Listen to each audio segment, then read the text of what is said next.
A reforma tributária no Brasil sempre foi um tema de discussões acaloradas e expectativas variadas sobre o impacto na economia e na sociedade.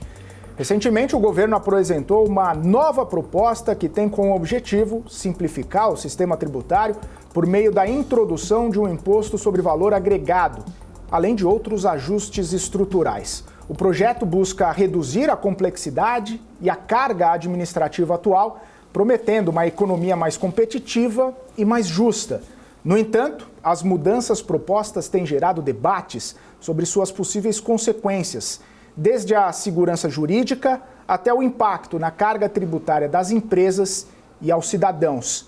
Para discutir esse tópico em profundidade, hoje vamos receber aqui no Strike nosso convidado, Gilberto Aires Moreira, sócio do escritório Aires Ribeiro Advogados, especialista em direito tributário, que vai nos ajudar um pouco a desvendar esses detalhes sobre a reforma tributária e, claro, potencial transformador na economia brasileira.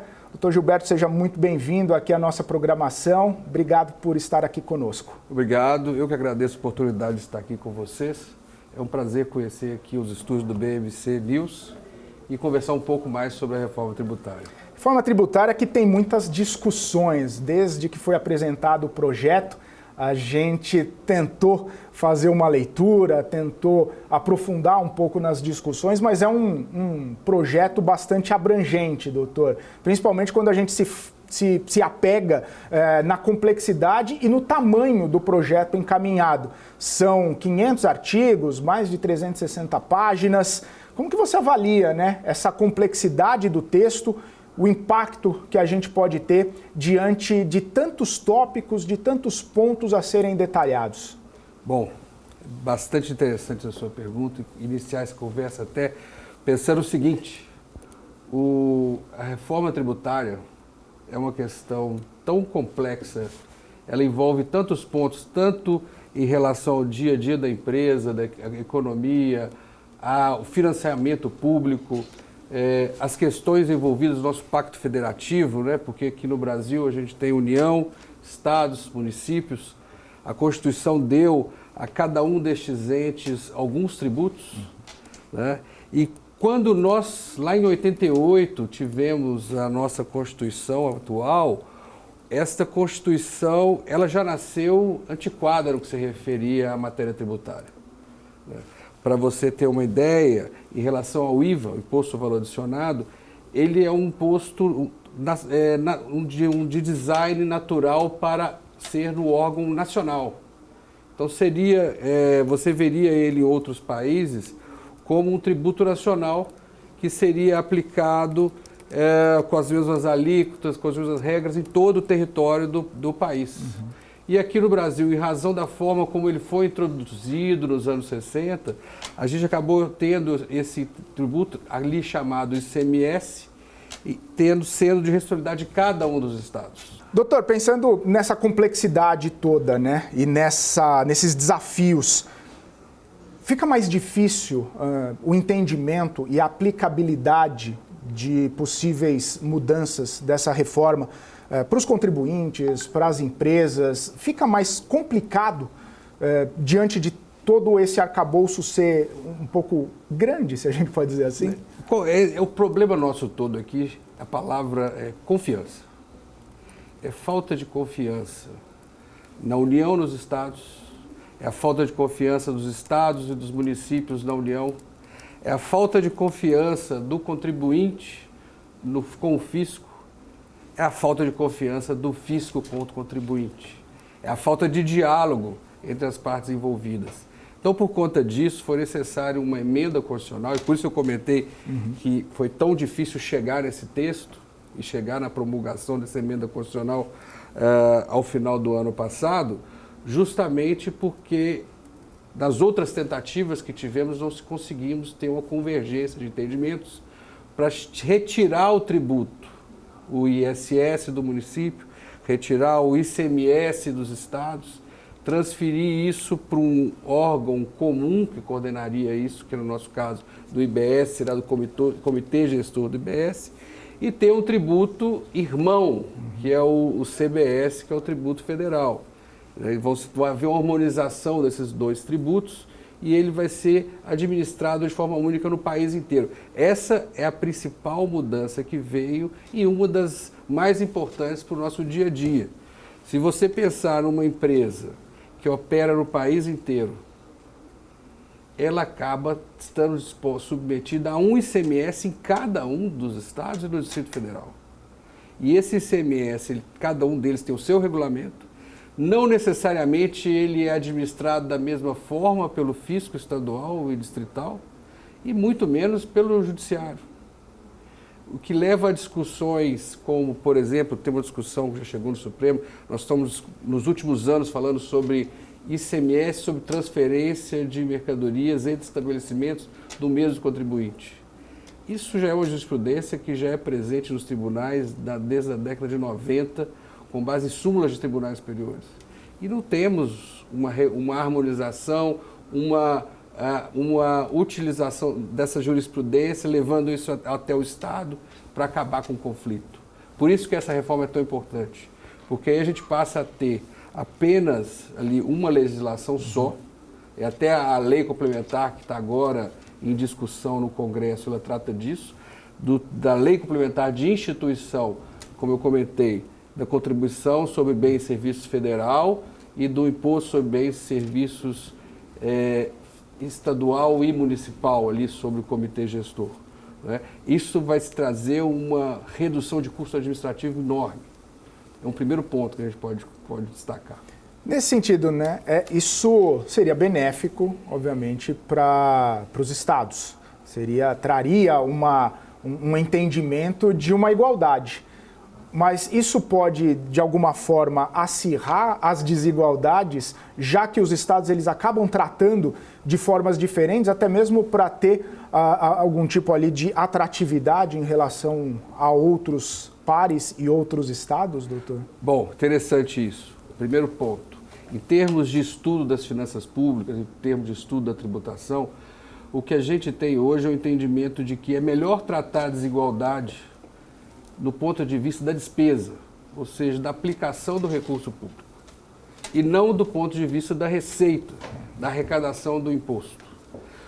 Até porque aí a gente tem uma questão que nos é muito presente no Brasil, a guerra fiscal, que por agora que nós estamos, né, desde 2017, que é uma lei complementar 160, que a gente vai ter o fim da guerra fiscal, e agora esse tributo novo, ele é, vamos dizer assim, a prova de guerra fiscal. Por quê? Porque como é uma legislação única, como até o imposto vai caber ao estado de destino da mercadoria, porque não vai ser mais um tributo sobre a produção, sobre a comercialização, mas agora um tributo sobre o consumo. Então o tributo vai caber ao estado do destino. Como um estado iria atrair o investimento através de oferecer algum favor fiscal para uma empresa? Não vai ser mais possível, de acordo com esse novo tributo. Isso é um outro ponto bastante interessante nessa reforma. A gente vai ter a redução da utilização do sistema tributário como forma de alterar o comportamento do investidor da empresa. Agora nós vamos ter a empresa procurando um local de instalação muito mais por conta do mercado consumidor, muito mais por conta dos insumos, muito mais por conta da cadeia logística, ou seja, vai ser uma aplicação muito mais eficiente dos recursos econômicos. O senhor acha que pode ter ou estimular um desenvolvimento regional um pouco mais equilibrado? Muito embora, se a gente for pensar na geografia brasileira, alguns estados acabam sendo favorecidos em detrimento a outros, até nessas características que o senhor mencionou. Se não há um meio tributário ou uma guerra fiscal para atrair o investimento, a gente não pode ter estados menos priorizados, doutor? É um novo jogo, é um novo momento, porque agora, como eu comentei, o Estado vai trabalhar as externalidades negativas de cada região do país através de outros mecanismos, e não mais através do tributário. Né? Então, e aqui temos outros dois elementos, como o IVA, né, esses tributos são estabelecidos, eles são criados como imposto ao valor adicionado, no qual eu vou seguir o princípio da neutralidade, ou seja, vamos evitar que o tributo altere o comportamento do contribuinte, da empresa, né, do agente econômico. Então, não seria mais o tributo que iria, como eu comentei, alterar essa eficiência. Nós teríamos que ter outros mecanismos. Então, vamos ter investimentos em infraestrutura, vamos ter investimentos em criação de escola, de aperfeiçoamento do trabalhador, para que aí o desenvolvimento possa chegar àquele local menos desenvolvido através de um outro mecanismo. Tá? Seguindo aqui, doutor, a gente, para tentar até esclarecer e abranger bastante vários aspectos em relação à reforma tributária, a gente tem visto uma indefinição bastante importante em relação às alíquotas, né? Principalmente uma discussão, o próprio secretário especial da reforma tributária, Bernard Api, ele evita dar detalhes a respeito de um entendimento sobre a alíquota final. O próprio ministro da Fazenda também não cita exatamente qual vai ser a alíquota. E a pergunta é por quê, né? Existe essa diferença, essa indefinição. A gente não tem como saber qual vai ser efetivamente a alíquota até bater o martelo no processo legislativo. Essa é a grande dificuldade? É interessante isso, porque aqui a alíquota do tributo ela acaba funcionando como uma arma na cabeça do legislador e na cabeça dos grupos de pressão. Porque qual é o ponto? Como esse tributo ele tem uma base ampla de incidência, a ideia que está na Constituição Federal são poucos regimes de exceção, são poucos redução de alíquota apenas para alguns produtos, regimes diferenciados apenas para alguns setores. Então, quando eu coloco assim a arma na cabeça, é que se aumentarmos as exceções, se tivermos qualquer alteração para beneficiar um setor ou outro, isso vai ter um impacto no aumento da alíquota. E no Brasil hoje, no atual sistema tributário, o que nós enxergamos é que, como não temos um tributo não cumulativo perfeito, é interessante falar isso no Brasil, porque o Brasil é um país que gosta tanto do imposto do valor adicionado, que nós temos o ICMS estadual, nós temos o IPI federal, nós temos o PIS, COFINS federal. Né? Todos ditos tributos sobre valor adicionado, todos ditos IVAs, mas nenhum deles oferece crédito integral e nenhum deles incide sobre todas as operações. Isso quer dizer que hoje, mesmo que você compre um produto isento, não quer dizer que não tem imposto no custo, embebido no custo daquele produto. Né? Essa é a razão, então, porque não podemos dizer com tanta certeza como vai ficar a alíquota. E até essa é a razão por termos um regime de transição que vai durar durante alguns anos e com a aplicação, no começo de uma aplicação mínima de uma alíquota do imposto, para começarmos a ter a oportunidade de monitorar o mercado e entender como que esse novo tributo vai impactar nos agentes econômicos e na fixação dos preços. Esse é um ponto. Doutor, antes da gente falar sobre esse regime de transição e quando efetivamente a gente vai conseguir sentir os impactos da reforma tributária, eu queria expandir um pouco esses regimes diferenciados, porque na leitura, né, da reforma tributária, da proposta da reforma tributária, a gente vê ao longo do processo de discussão, a gente viu vários grupos pedindo regime diferenciado e nem todos foram atendidos.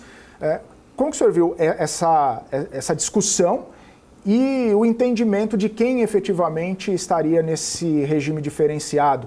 Qual foi a sua leitura a respeito desse ponto na proposta?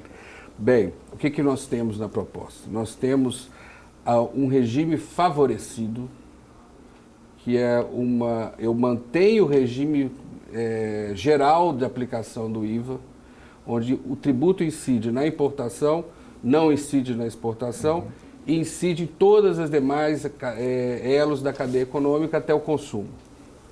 Esse é o retrato básico de um IVA, com direito de crédito de todas as suas operações anteriores. Com isso, a cada elo da cadeia econômica, o valor adicionado por aquele elo vai ser tributado pelo IVA, pelo imposto. Esse é o desenho, esse é como que esse tributo ele foi criado e é estabelecido. Só que existem alguns setores que não estão preparados para esse IVA, que não trabalham esse IVA. Como, por exemplo, o sistema financeiro. De um lado, você tem quem oferece o recurso, do outro lado você tem quem toma o recurso, e você tem um agente econômico no meio, que é uma instituição financeira, que toma e oferece recurso. Como que vai chegar no valor adicionado? Então, esse é um exemplo como nós temos um setor onde não se aplica muito bem. Outro setor que não se aplica muito bem, hotelaria, setores de serviço em geral. E essa é a razão porque temos regimes diferenciados para diversos setores de serviço, ou regimes favorecidos para diversos setores de serviço, porque é um setor onde temos poucos insumos, temos uma contratação muito grande de mão de obra, que não gera direito de crédito, e o que faz que tenhamos, então, uma carga, um tributo efetivo ao final muito maior do que numa indústria, onde eu tenho insumos que dão direito de crédito, tem uma relativa mão de obra que não dá crédito e tem a incidência no final com dedução dos créditos. Por esta razão é que temos até essa grita tão grande dos setores de serviço que hoje, por exemplo, se nós pegarmos os setores como os setores de TIC, né, do call center, ali temos um exemplo claro do que eu acabei de comentar, onde nós temos insumos de pequena monta digo assim, né, comparativamente, mas percentualmente são poucos os insumos, os custos relativos à aquisição de mercadorias e serviços, e grande parte do custo é relativo à mão de obra. E emprego, questão muito importante. E isso tem um reflexo muito grande no preço. Por conta disso, essas empresas hoje estão no regime cumulativo do PIS/COFINS, por exemplo. E no ISS, que é o Imposto sobre Serviço, que é um imposto que é cumulativo, não é não cumulativo, ele tem uma alíquota baixa. Então nós temos um PIS/COFINS baixo, um ISS baixo.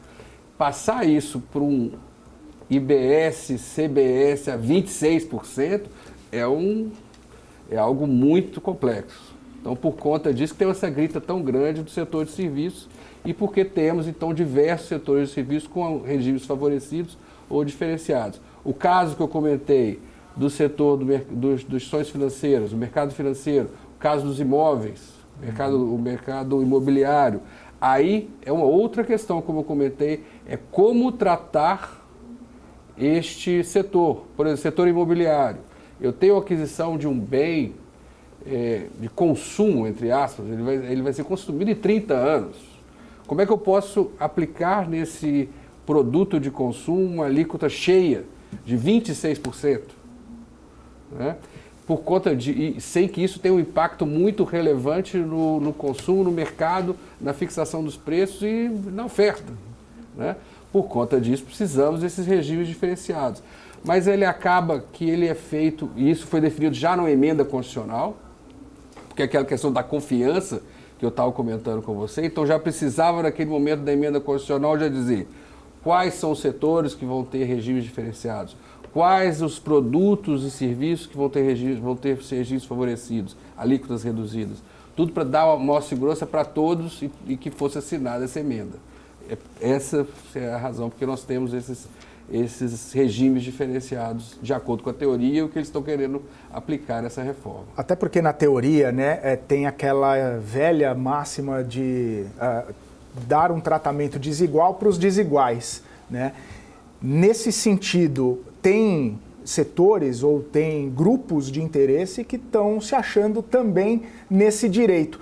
Qual que é a importância da discussão, inclusive, nesse processo legislativo e o impacto que o senhor tem visto de lobbies nesse processo? Porque a gente vê alguns setores, alguns grupos de interesse conseguindo ter algum tipo de ou benefício ou de inclusão nessas categorias diferenciadas, mas talvez com alguns questionamentos em relação à necessidade de incluí-los nesse projeto. Bom, essa é a beleza do processo legislativo, que é termos diferentes interesses, né, lutando positivamente para se chegar no melhor resultado para a sociedade, no caso para o cidadão, no caso para o contribuinte. Então, o projeto foi apresentado, já vamos dizer assim, com aquilo que o governo acha que deve ser, de acordo com critérios econômicos. Claro que ali já temos algum efeito de algum grupo de interesse, mas agora, nesse momento do processo legislativo, é que efetivamente vamos ter a indústria, o setor de serviços, todos os agentes econômicos buscando um melhor posicionamento para o seu produto. Então, como interessante, nós temos 15 produtos na lista da cesta básica, um exemplo, da indústria de alimentos, então são alimentos para o consumo humano.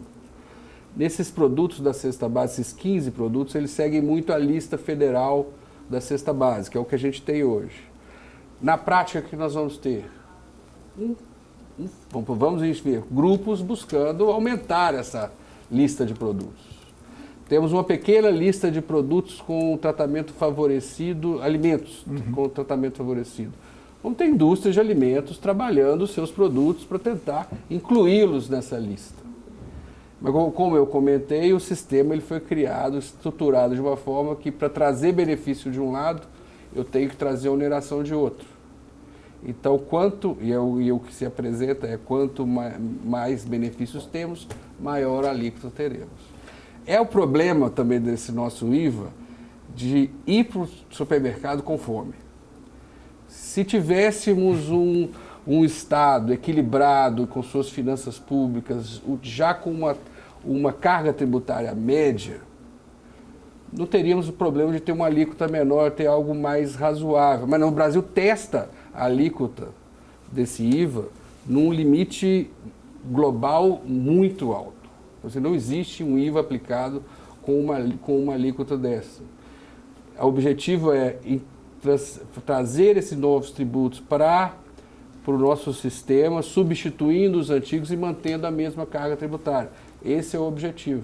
Então, se é para fazer dessa forma, tem que manter essa alíquota e tem que ter esse cuidado com os regimes diferenciados.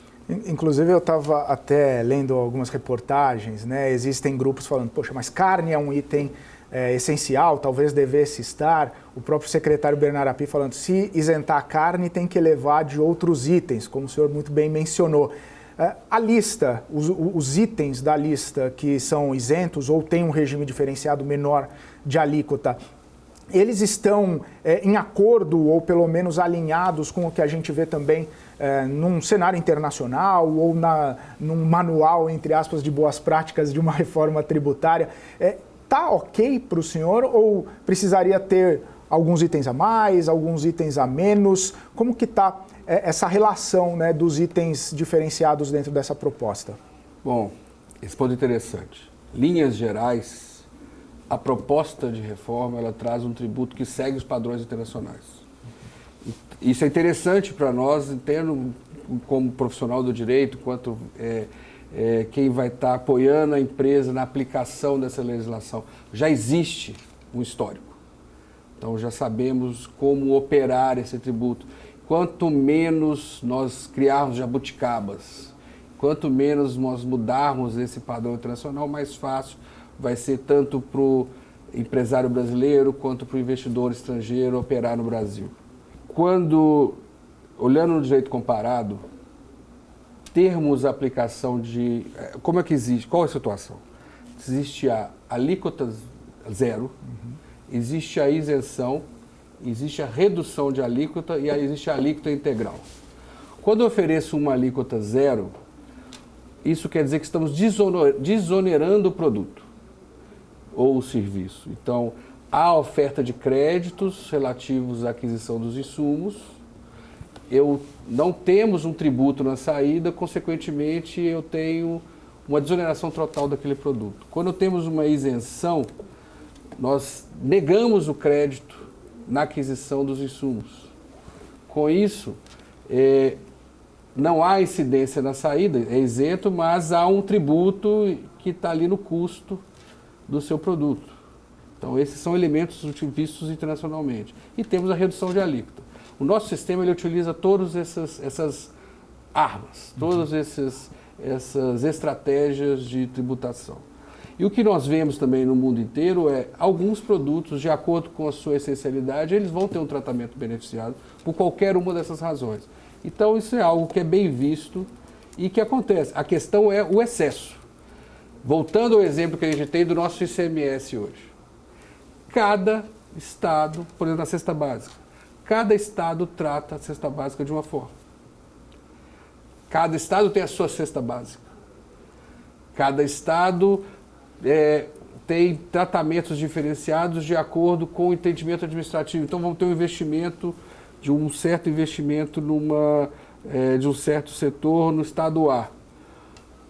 O Poder Executivo, o secretário da Fazenda, o governador, né, o governo do estado, tem poder para alterar esses tributos e oferecer algum favor para aquele elo específico da cadeia. E isso traz um efeito econômico que, no fim, é difícil de ser previsto, porque é tudo muito casuístico. Esse tributo que nós estamos conversando agora e a prática internacional, nós temos algo que eu tenho menos margem para tratamento diferenciado. E com isso eu comentei, nós vamos tratar do lado da despesa e não do lado da receita. Perfeito. Dr. Gilberto, nós temos ainda muitos assuntos para tratar, muitos pontos importantes para abordarmos aqui a respeito dessa nova reforma tributária, ou desse projeto de reforma tributária em tramitação, mas eu preciso ir para um rápido intervalo, daqui a pouquinho o Strike está de volta.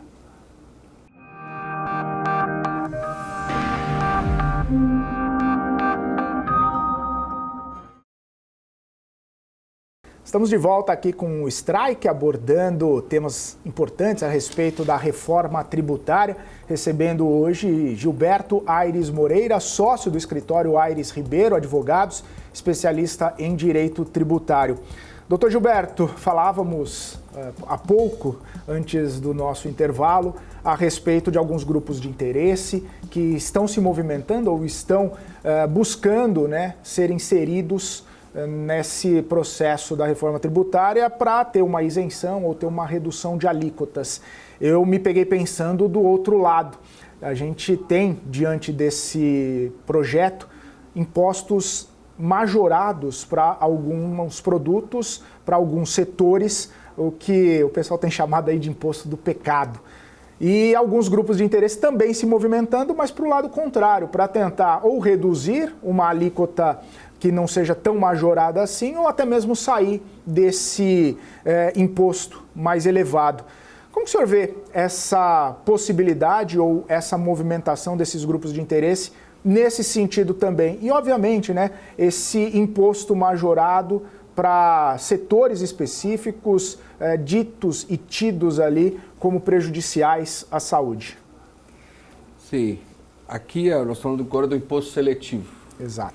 O imposto do pecado, o imposto seletivo, de acordo com a nossa legislação, que está sendo trazido aí nesse projeto de lei complementar, e também na nossa emenda constitucional da reforma tributária. O que nós temos em relação a esse particular é que não é um imposto sobre valor adicionado. Aqui nós estamos tratando de um imposto que incide sobre um único elo da cadeia e que tem por objetivo, enquanto o outro tributo, o objetivo é não alterar o comportamento do consumidor, contribuinte final, que é quem arca com o exposto, efetivamente. Aqui o objetivo é trazer um tributo que tem um efeito extrafiscal, que vai trabalhar estas externalidades que você está comentando, que é o prejudicial à saúde ou ao meio ambiente. Então, esses são o ponto que nós temos. Temos uma lista limitada, tá? Existia uma preocupação muito grande com essa lista e até onde o governo pudesse chegar, transformando esse tributo num imposto arrecadatório, né? Então, para essa pequena lista que nós temos preocupação das empresas, dos agentes econômicos envolvidos, empresas preocupadas em não entrar e outras procurando, setores econômicos procurando sair da lista. Mas o senhor vê como uma seleção bem fundamentada ou parece arbitrário pelos mecanismos de escolha?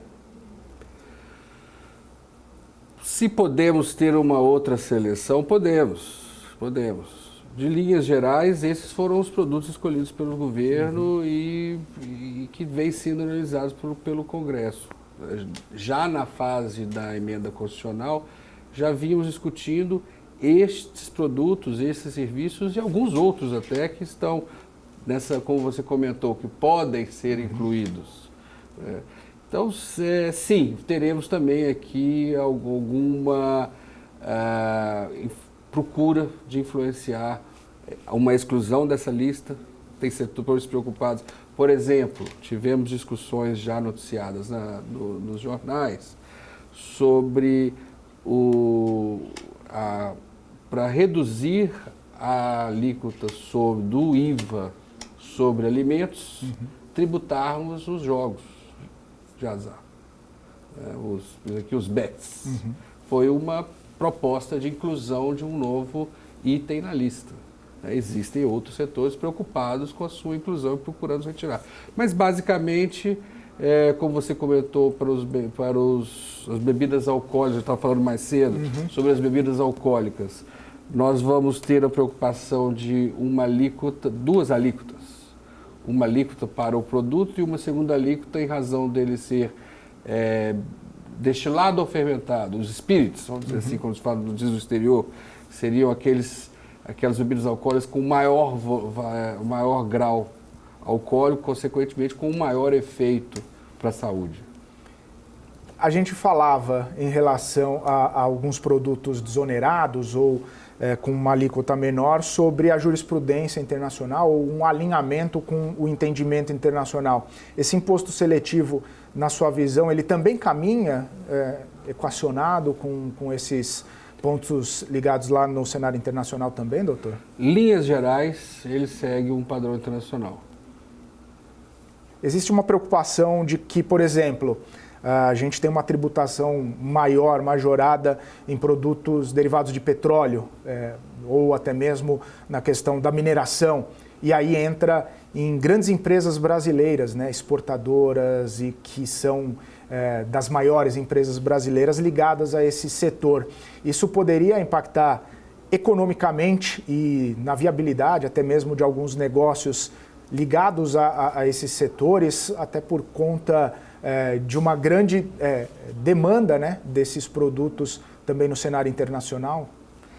Bom, comentando o setor de mineração, é um setor onde margens são reduzidas em termos de volumes e que 1%, que é a alíquota máxima prevista, é relevante. Então, não podemos deixar de lado esse ponto. Seria, sim, uma exportação de tributos, que esse tributo ia estar embebido no custo desse produto exportado. Infelizmente, isso, como é uma commodity, infelizmente eu digo do ponto de vista do agente econômico, essa é uma commodity e ela é fixada pelo mercado internacional, o efeito disso é redução de rentabilidade. Então, assim como todos os outros pontos dessa reforma tributária, ela vai necessariamente causar um realinhamento de preço, um realinhamento de taxas de retorno e, consequentemente, vamos ter efeito nos investimentos que são feitos. E, aliás, esse é o comentário de todos os envolvidos aqui, quando estamos falando do imposto seletivo. Isso vai ter a inclusão no imposto seletivo, o aumento da alíquota do imposto seletivo tem o efeito de oferta, tem o efeito de demanda.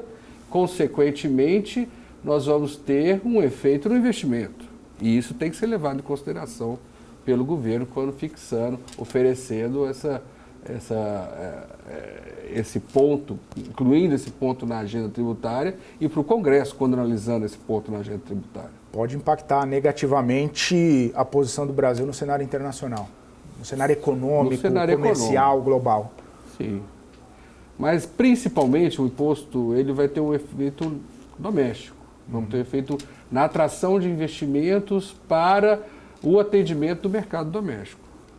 Economicamente falando, existe uma expectativa bastante grande em relação à reforma tributária, principalmente quando a gente ouve o ministro Fernando Haddad sinalizando num potencial crescimento econômico que isso pode trazer aqui para o Brasil, sinalizando até em 10% em relação ao crescimento do PIB nos próximos anos, 10% em cima do que nós já crescemos. Doutor, o senhor vê esse impacto, a viabilidade desse impacto positivo no Produto Interno Bruto? É possível que a gente tenha um crescimento econômico por conta dessa reforma sendo tramitada e aprovada no Congresso? É viável esse crescimento econômico dessa magnitude ou é algo que está um pouco fora? Sem dúvida nenhuma. Eu estou falando positivamente. Nós temos é uma oportunidade de ouro que o Brasil está tendo. Como eu disse, tem mais de 30 anos que procuramos uma reforma. Esta reforma aqui, bem administrada, chegando a um novo sistema tributário, a um CBS ou IBS, dentro de padrões internacionais, com uma pressão de carga tributária razoável, evitando maiores complexidades, evitando maiores distorções no cenário econômico. Nós temos sim uma oportunidade muito grande de crescimento.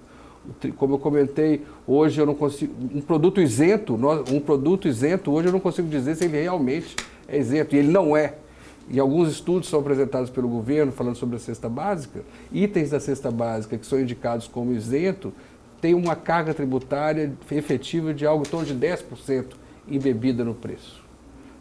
Então sim, temos uma possibilidade de crescimento muito grande, e não é à toa que quando da aprovação da emenda constitucional e agora quando da entrega do projeto, para demonstrar que estamos caminhando de acordo com o cronograma, que temos as agências de análise de risco melhorando a nota do país. Doutor, nesse sentido, né, o crescimento econômico do país, ele viria de ganho de produtividade, ele viria da melhora da complexidade ou menos complexidade na forma de fazer negócios. De onde viria esse crescimento econômico baseado nessa reforma? Em termos tributários, nós temos duas questões bastante relevantes. Primeiro, é o efeito do tributo na oferta e na demanda. Então, quanto mais alto o imposto sobre o consumo, menor o consumo, menor a produção. Quanto menor a produção, menor o investimento. Consequentemente, esse é um efeito econômico bastante relevante.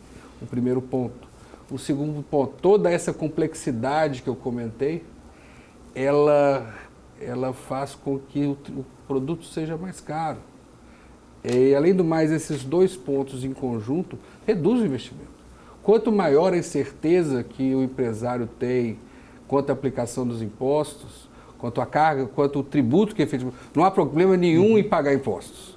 O problema é entender que se deve um valor a título de imposto e mais tarde ser cobrado pelo fisco por um valor muito maior. Essa incerteza, essa insegurança leva à redução dos investimentos, leva a uma alocação não ideal, né, dos investimentos, dos recursos. Consequentemente, o Brasil cresce menos. Isso sem falar na comentada exportação de tributos.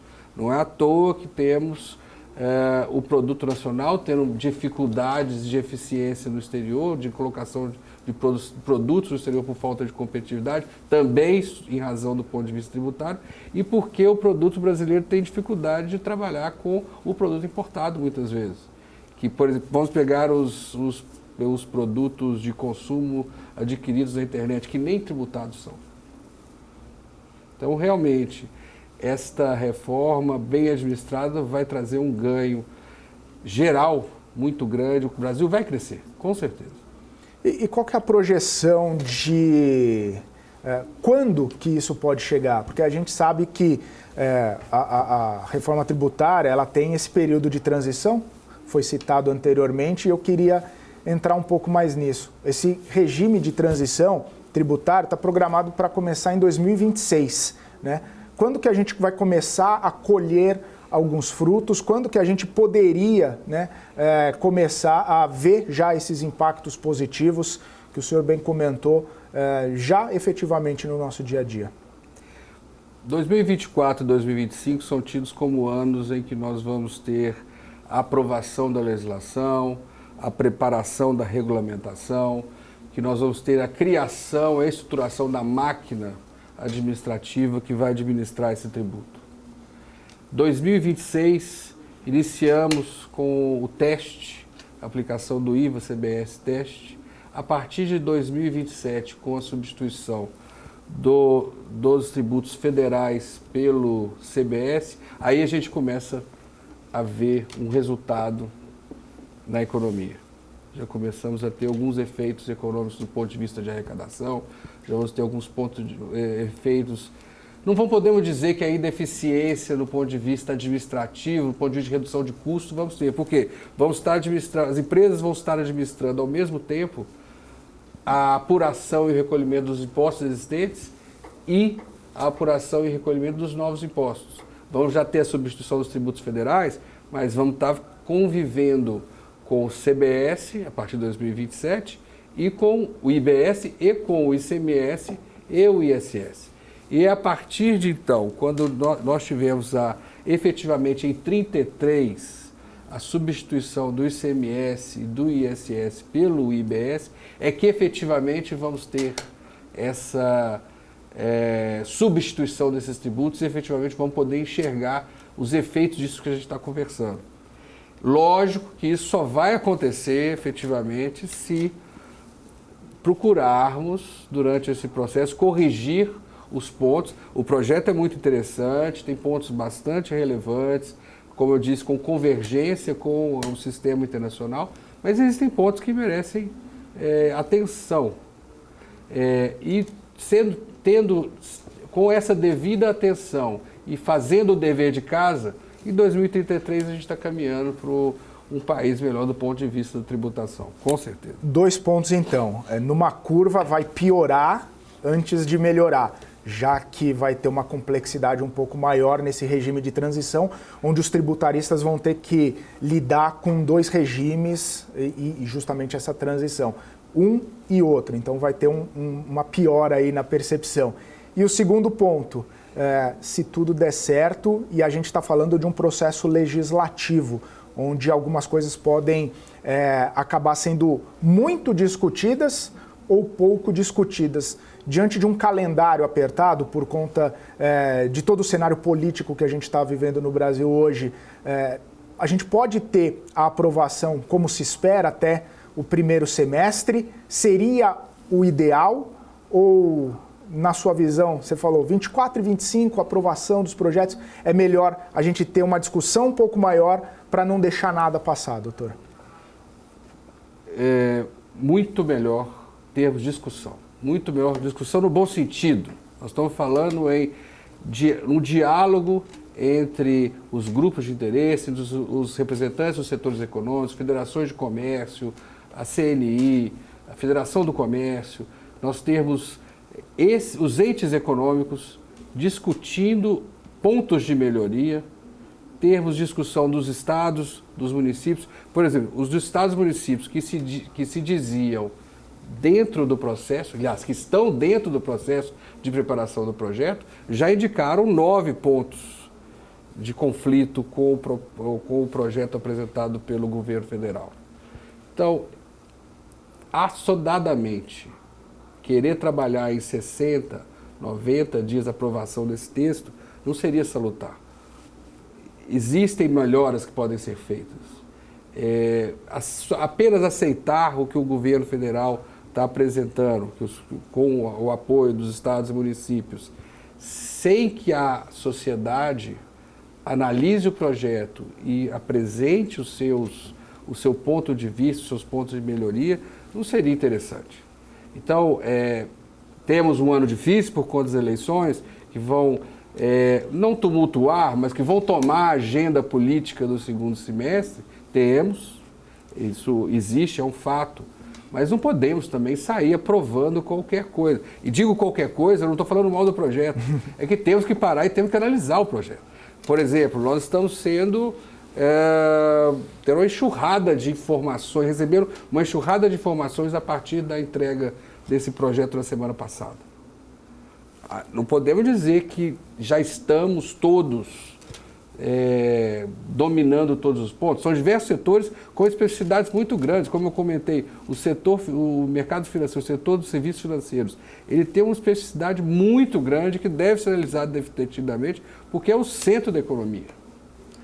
O mercado financeiro tem uma importância muito grande no nosso mercado e não podemos deixar de analisar devidamente e ter um tributo mais eficiente. E os prestadores de serviço como um todo também, né, doutor? Porque eles acabam sendo impactados e tem alguns regimes diferenciados também para prestadores de serviço. Então a discussão mais atabalhoada, talvez, ou acelerada, pode abrir algumas margens e pode também até abrir espaço para que os grupos de interesse tenham uma ingerência um pouco maior e se aprove algo ali que possa prejudicar determinados setores. Não me leva a mal, não dizia que nenhum setor é mais importante que o outro, apenas dizia que no setor financeiro nós temos especificidades que exigem uma administração de um tributo diferente, mas ele tem toda a razão. Temos que analisar devidamente qual é esse efeito. Infelizmente, como vimos, não dá para dizer que teremos a alíquota A ou B e já saber de antemão qual é o efeito fiscal, ou o efeito que que essa regra tributária vai ter no setor A ou no setor B. Mas por isso mesmo também é que não podemos fazer correndo. Isso tem que ser devidamente analisado para que a gente possa chegar no melhor modelo que mais tarde vai trazer essa eficiência toda que nós estamos conversando. Doutor, uma última pergunta aqui. A gente tem falado bastante a respeito de algumas questões previdenciárias. A reforma da Previdência foi aprovada há pouco tempo e já se fala que talvez deva ter uma nova reforma ou pensar novas formas de interpretar a Previdência. Puxo esse gancho. A gente demorou tanto tempo para discutir, sentar e aprovar e colocar no processo legislativo a reforma tributária. Muito ruim pensar que talvez diante de todo o processo legislativo, diante de todo o processo de implementação e de transição, a gente chegue lá em 2033 já pensando que talvez a gente deva ter uma nova reforma tributária? Bom, vamos ser otimistas. Primeiro ponto, sempre otimistas. Mas, bom, brincadeiras à parte, o que temos precisamos da reforma. O IVA é hoje visto como uma excelente alternativa em termos de desenvolvimento, design de um tributo sobre o consumo. Ele resolve diversos problemas das ineficiências que nós temos hoje em razão do sistema tributário atual. Chegar em 33, vai ser só céu azul? Não. Vamos ter anos para se analisar essa legislação, chegar à interpretação de cada ponto dessa legislação pelos tribunais. Vão ser anos para que os sistemas, para que a forma de administração, interpretação desse tributo entre num padrão ótimo. E pode ser que no futuro se desenvolvam novas teorias, novos elementos tributários, fiscais que podem ser de legislação tributária que possam ser utilizados. Mas este é o padrão internacional, é algo que necessitamos e é sim apenas mais um dos elos que necessitamos, porque também precisamos falar, como você disse, não é só da reforma da Previdência do ponto de vista do benefício, a gente tem que falar da reforma também do ponto de vista da arrecadação, porque a pressão que hoje temos dos tributos sobre a folha de salário é muito alta. Isso tem um impacto muito grande na geração de empregos. Então, há necessidade da reforma tributária seguir para outros elos. Temos que trabalhar a reforma tributária na parte das contribuições sobre folha, temos que trabalhar a reforma tributária também na parte do imposto sobre a renda. E para que o Brasil, mais uma vez, esteja mais próximo do padrão internacional. Não porque o padrão internacional é melhor ou o que vem de fora é melhor. É que devemos procurar maior eficiência. E quando falamos do padrão internacional, é que é mais fácil de conversar com o investidor estrangeiro, é mais fácil de conversar com a empresa multinacional, é mais fácil de trabalhar com outros países. Se o Brasil quer se integrar ao mercado internacional, não pode conversar outra língua. Tem que conversar, né? Tem que aplicar as mesmas técnicas que são aplicadas no mundo inteiro. Jabuticabas, nem tantas são necessárias. Só a fruta, né, doutor? Só a fruta. Eu quero agradecer e pedir para o senhor deixar as considerações finais, por gentileza, aqui para a nossa audiência. Talvez alguma percepção, talvez um apontamento em relação a toda essa discussão da reforma tributária que a gente está trazendo aqui, tentando, né, esmiuçar um pouco com a nossa audiência. Bom, gostaria de agradecer a oportunidade de estar aqui com vocês. E o comentário que eu gostaria de fazer é que o que é diferente, o que é novo, pode assustar no primeiro momento, mas é necessário. E é uma dor necessária discutir todos esses assuntos, será uma dor manter dois sistemas trabalhando em conjunto, mas no futuro vamos ter um sistema melhor e isso vai ter um efeito bastante relevante para a economia. Eu sou muito otimista em relação a o que podemos fazer de bom. Então agora o outro ponto, atenção ao processo legislativo, atenção para o que está por vir, porque pode ser muito bom, mas também podemos fazer algo muito ruim. E aí a mudança não gera os efeitos necessários e desejados. Justamente. Perfeito. Doutor, muito obrigado mais uma vez, agradecendo muito a sua presença por aqui. Eu conversei com Gilberto Aires Moreira, sócio do escritório Aires Ribeiro Advogados, especialista em direito tributário, sobre toda essa situação envolvendo a reforma tributária apresentada aqui no Brasil e, claro, que ainda vai sofrer todo o processo legislativo. Agradeço muito a sua audiência aqui no Strike. Voltamos na próxima semana com mais temas relevantes para a economia e também para a política brasileira. Continue com a gente.